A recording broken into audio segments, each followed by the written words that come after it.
on a quantum level, information is what we call a qubit. So it's storing information, not classically like a 1 or a 0 that you would have in a regular computer, but a quantum system can exist in what's called a superposition. It can hold information as some probability of being in, say, left and some probability of being in right.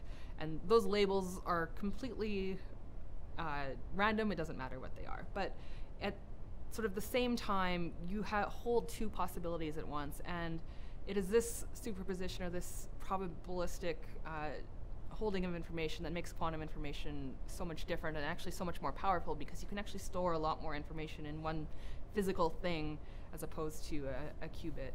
I don't know a lot about black holes, but I would be interested in looking at how quantum phenomena actually interact in these systems. So we often think of black holes as being, a phenomena of gravity, and gravity and quantum mechanics are two separate things in physics that we think should be connected, but we actually don't have a very good idea of how they are connected.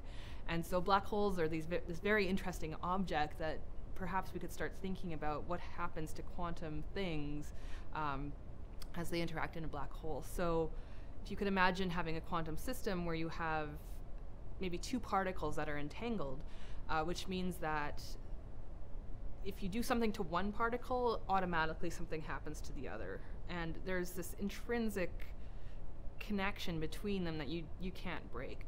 And so if you could send one particle into the black hole, you still have the other one. And how it behaves should tell you something about what's happening to the one inside this black hole. But the black hole, you obviously can't get any information about that. So yeah, how we would ever do an experiment about that, I don't know, but I think it's an interesting problem to think about.